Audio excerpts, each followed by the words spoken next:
Aristotle's thought in the Middle Ages and brought it into the Christian tradition of which he was a part. And in this quote, he also invokes a specifically Judeo-Christian justification for our use of animals, namely the words of Genesis, where God gives us dominion over the animals. So Aquinas takes this dominion as actually a complete license to do as we wish with animals. Explicitly says it doesn't matter what we do with animals, because God has put them in our power, subjected them to our power. And in other verses, he rejects the idea that we have that we owe them charity or anything like that. So he interprets this in a harsh way, and some other Christian thinkers and Jewish thinkers have said, no, we don't have to interpret the words that way. Rather than dominion, we could interpret that word as stewardship. So we are stewards of God's creation and owe it to him to look after them well. So that's a softer, gentler kind of interpretation of the dominion verse in Genesis, which, you know, if you're influenced by Scripture, I'd suggest that that's a kinder way to interpret it. Of course, we don't have to take that in any way as a guide, but it has been very influential in the Western tradition and often invoked for the way we think about animals or for the idea that we don't have duties to animals. And even as late as the 18th century, we get Immanuel Kant saying that we have no duties to animals, they exist merely as a means to an end, and the end is us. For Kant, the reason was that we are self-conscious.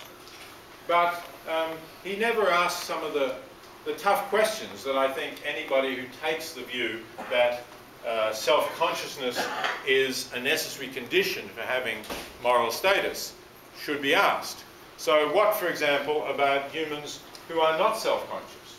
What do you say about newborn babies who are not born self-conscious? Are they also just there as a means to an end?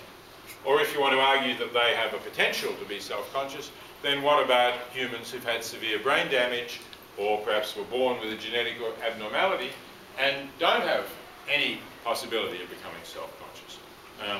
We don't treat them the way we treat animals. We think that they have a different and higher moral status, and we would be horrified if they were used in the same kinds of experiments that we do on animals, let alone if we were to use them for food. So that needs some kind of explanation if you think that somehow self-consciousness is enough to, or is the requirement for having moral status. So we've moved away a little bit from those views that have been were held for so long, and most people now think that we do have some duties to be kind to animals and to avoid being cruel to them. So they differ from what Aquinas said. We think that animal interests count and that deliberate or wanton cruelty is bad, but we also think their interests are overridden quite easily where we want to produce food cheaply. So that's a widespread view. It's not the view that I hold, because I think that animal interests count more than this. But even within these terms, there's a good question to be raised about whether the way we farm today is compatible with that kind to animals and not to be. A lot of people maybe don't even know enough about modern factory farming to answer that question. So here's a quote from Peter Cheek, who's a professor of animal science at Oregon State University. So he's not an animal rights person. He teaches people who are going to be working with animals in farming.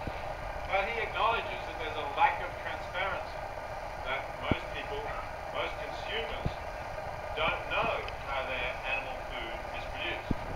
And he says that if people could see how they were raised and harvested and processed, some, perhaps many of them, would swear off eating chicken and perhaps off meat. So I think that's an ethical problem at the start, that we are consuming products, we are supporting a vast industry, and yet many people don't really even have the basic information to make a judgment about whether that industry is or is not ethically acceptable.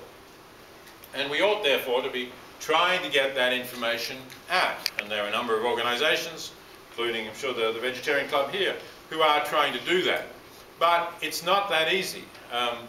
I was asked a while ago by a TV program to do an interview about my views on animals, and I said, fine. Then they said, we'd like to photograph you with some animals. And I said, look, fine, but I don't want to be photographed, you know, with a dog on my lap or something like that, because really, you know, I am concerned about how we treat animals, but I'm less concerned about how we treat dogs and cats than how we treat farm animals, for example. And I think, you know, typically dogs and cats get better treated than farm animals, not always, but typically. And also, just in terms of the numbers, they're vastly more farm animals, so that's the big problem. So why don't you interview me inside a factory farm, like a battery egg production farm or an intensive pig farm? So they said, fine, well, we'll check around New Jersey, as I was in Princeton, and we'll call you back when we've set something up. Well, they called back about a week later and said, sorry, we've called every intensive farm in the area, and we can't get in. They won't let our cameras in. So we ended up doing the interview without any animals. But that is pretty typical. You know, basically they don't want the viewers to really see. So I'm going to show you a bit.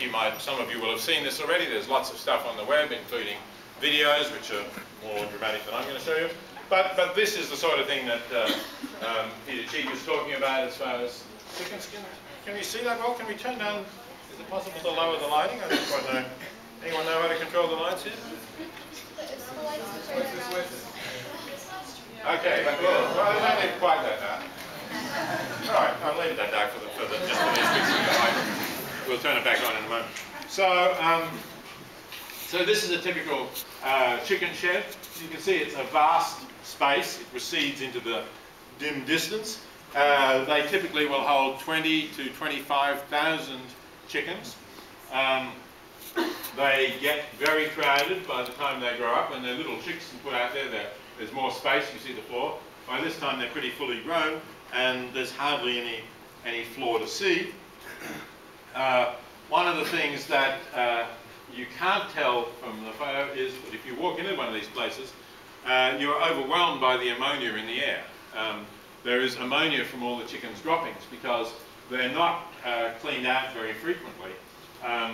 Each group, one of the things they've done to produce broiler chicken more cheaply is that they grow faster and faster. So they're now down to something like 39 days to go from a chick to the kind of thing that the people buy in the supermarket. So they'll have several batches in there over a year, but they don't clean it out between batches. So the droppings just pile up there, and the ammonia is really overpowering, and it's been shown that it affects the birds as well. It sort of stings their eyes.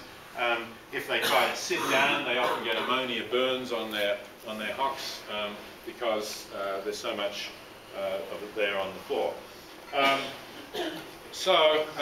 It's very much a kind of, you can see it's a mass production thing. There cannot possibly be any individual attention to chicken welfare. Basically, somebody might walk through the shed every day and pick up the dead birds. That's all. Nobody will notice if birds are sick and give them individual attention. It just wouldn't pay to have the labour to do that.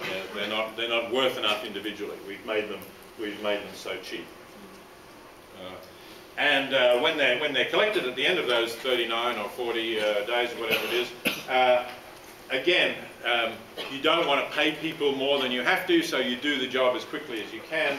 So they get scooped up in various ways. They may get bruised, they may get hurled into crates to get them on the truck as quickly as possible. It's all a matter of speed, and there's no concern for the individual in those kinds of numbers. So this is about something close to 10 billion chickens go through America's factory farms each year. It's an enormous industry, and it's by far the largest of the numbers of all the animal